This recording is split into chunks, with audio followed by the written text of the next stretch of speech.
Hello friends, जोड़ों के अंदर जो फ्लूइड या तरल पदार्थ या द्रव्य होता है वो लुब्रिकेशन करता है। ज़्यादातर हर बड़े जॉइंट में ये फ्लूइड जो है ये लुब्रिकेशन का काम करता है, जिससे हमारे जोड़ों में जब आपस में मूवमेंट होती है तो फ्रिक्शन ना हो, घर्षण ना हो, डैमेज ना हो, ये इसका मेन काम रहता है।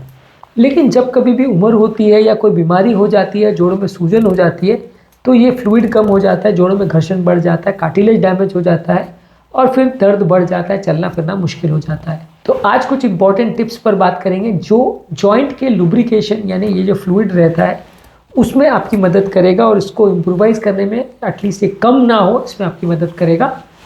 जो लोग हमारे चैनल पर नए हैं, टॉपिक पर जाने से पहले उन्हें रिक्वेस्ट करूँगा कि चैनल को सब्सक्राइब करें, वीडियोज़ को लाइक करें, फॉलो करें, शेयर करें, कमेंट करें और रेगुलरली देखें, पूरा देखें।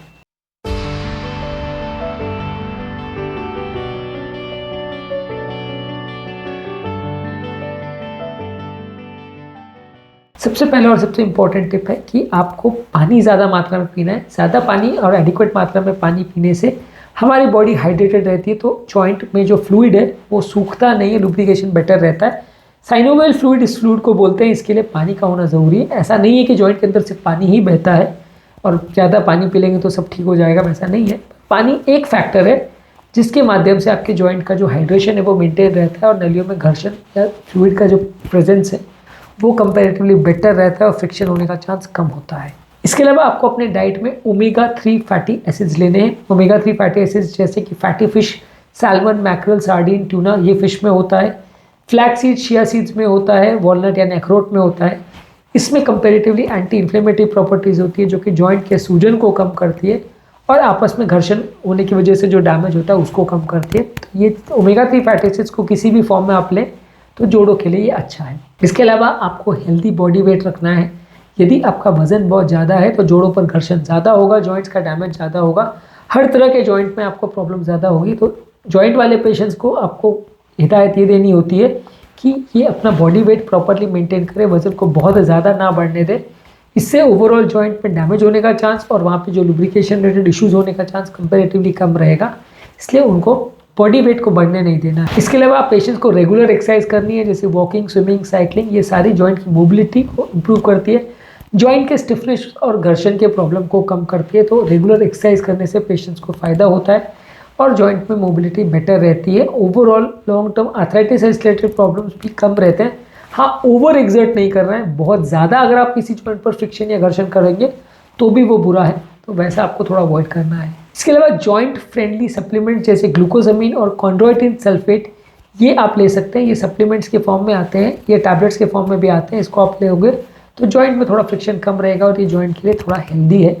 ये सप्लीमेंट्स आप ले सकते हो, जॉइंट का लुब्रिकेशन को इम्प्रूव करता है। जिम में जब कभी भी आप एक्सरसाइज करें तो थोड़ा वार्मिंग अप और कूल डाउन करें, ये जॉइंट के स्टिफनेस को कम करता है। इससे कंपेरेटिवली जॉइंट में फ्रिक्शन होने का चांस कम रहेगा। तो जिम में जब भी आप एक्सरसाइज कर रहे हो तो वार्मिंग अप एक्सरसाइज और कूलिंग डाउन एक्सरसाइज दोनों पर प्रॉपर फोकस करें, उसको इग्नोर ना करें। इसके अलावा जॉइंट फ्रेंडली फूड्स जैसे कि berries, strawberry, Raspberry, blackberry, blueberry, turmeric यानी हल्दी, जिंजर यानी अदरक और हरी साग सब्जियां ये जॉइंट के लिए अच्छी मानी जाती है। तो इनको आप ज़्यादा मात्रा में लेंगे तो जॉइंट वाले पेशेंट्स के लिए अच्छा है, जॉइंट का लुब्रिकेशन बेटर रहेगा, ओवरऑल फ्रिक्शन और इन्फ्लेमेशन की प्रॉब्लम कम होंगे।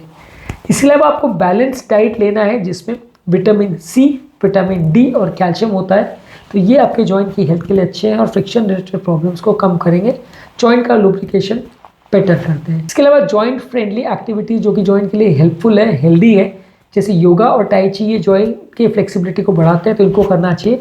योगा तो आप सब जानते हैं, टाई ची बेसिकली एक चाइनीज़ डांस है जिसमें कुछ फ्लूइडिक मूवमेंट्स होते हैं, तो ये सिखाया जाता है। तो ये करने से आपके जॉइंट्स पर थोड़ा घर्षण कम होगा, फ्रिक्शन कम होगा और एक्सरसाइज भी होगी तो वजन कम करने में मदद मिलेगा। इसके अलावा कोई भी काम करने में, चाहे वो बैठे हो, कोई काम कर रहे हो, कोई वजन उठा रहे हो, उसमें प्रॉपर अर्गोनॉमिक्स का ध्यान रखना है।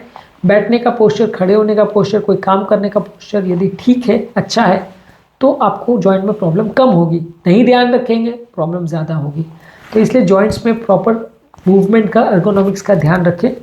इसके अलावा आप लंबे समय तक प्रोलॉन्ग इमोबिलिटी नहीं रखें। कुछ भी अगर काम कर रहे हैं उसमें अगर आप लंबे समय तक बैठे बैठे रह रहे हैं तो आपके जॉइंट में स्टिफनेस या अकड़न आ जाएगी, जॉइंट में फ्रिक्शन ज़्यादा होगा। एक ही पोजीशन में लंबे समय तक बैठने को अवॉइड करें, कुछ ना कुछ काम में इन्वॉल्व रहेंगे तो अच्छा रहेगा। जॉइंट पर अगर अकड़न और स्टिफनेस हो तो मसाज थेरेपी कर सकते हैं। जॉइंट को हल्के हाथ से अगर मसाज करते हैं अच्छे ऑयल्स को लेके, तो इससे भी थोड़ा जॉइंट का स्टिफनेस कम होता है।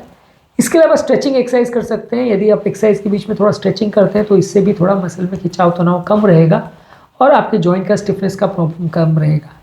इसके अलावा यदि आपको जॉइंट पे सूजन या स्टिफनेस आ रही है तो हॉट पैक्स या कोल्ड पैक्स वहाँ पे लगाएं। गर्म पानी से या ठंडे पानी से उससे सिकाई करें तो इसमें मसल में रिलैक्सेशन मिलेगा और सूजन कम होगी। अलग अलग व्यक्ति को अलग अलग चीज़ें सूट करती है, किसी को गर्म पानी, किसी को ठंडा पानी। इन्फ्लेमेशन कम करने के लिए ठंडा पानी से सिकाई या बर्फ़ से सिकाई करना ज़्यादा अच्छा माना जाता है और जॉइंट्स को रिलैक्स करने के लिए गर्म पानी अच्छा माना जाता है। तो इसमें आप जैसा सूट करें फिजियोथेरेपिस्ट से पूछ करके यूज़ कर सकते हैं। इसके अलावा जॉइंट मोबिलिटी की एक्सरसाइज करिए। जॉइंट को रेगुलरली मोबाइल करने के लिए फिजियोथेरेपिस्ट से पूछ के रेगुलर एक्सरसाइज कीजिए, तो इससे जॉइंट का स्टिफनेस का प्रॉब्लम और अकड़न का प्रॉब्लम या उसमें दर्द होने का प्रॉब्लम, लुब्रिकेशन का प्रॉब्लम थोड़ा कम रहेगा। इसके अलावा जब भी आप कोई एक्सरसाइज करें तो अपनी जॉइंट्स की या अपनी बॉडी की बात को सुनिए। बॉडी आपको पेन करके या कुछ इस तरह से मैसेज देती है कि यहाँ पे प्रॉब्लम हो रही है, इस पर ध्यान दीजिए, इसको इग्नोर मत करिए। जब आप ऐसी प्रॉब्लम्स को इग्नोर करते हैं तो प्रॉब्लम बढ़ती है और फिर बाद में आपको ही तकलीफ देती है। तो जॉइंट्स या बॉडी का कोई भी पार्ट अगर आपको इस तरह का सिग्नल या मैसेज दे रहा है कि वहाँ पर कुछ तकलीफ है तो उसे इग्नोर ना करें, सही समय पर उसका सही इलाज करें ताकि प्रॉब्लम्स लॉन्ग टर्म आने का चांस कम हो जाए, लॉन्ग टर्म तकलीफें ना आए। तो आज के टॉपिक में हमने बात करी जॉइंट की मोबिलिटी और जॉइंट के लुब्रिकेशन को इम्प्रूव करने के लिए क्या चीज़ें की जा सकती है जिससे अकड़न कम हो और लॉन्ग टर्म में जॉइंट में आर्थराइटिस वगैरह की प्रॉब्लम कम आए। लुब्रिकेशन पर ही सारी चीज़ें डिपेंडेंट रहती है, तो उसे इम्प्रूव करने के लिए क्या किया जा सकता है उस बारे में बात करी। उम्मीद करूँगा कि आज के टॉपिक में कुछ नई बातें जानने को मिली होगी। जो लोग हमारे चैनल पर नए हैं उन्हें रिक्वेस्ट करूँगा कि चैनल को सब्सक्राइब करें, वीडियोज़ को लाइक करें, फॉलो करें, कमेंट करें, एंड तक देखें और शेयर भी करें।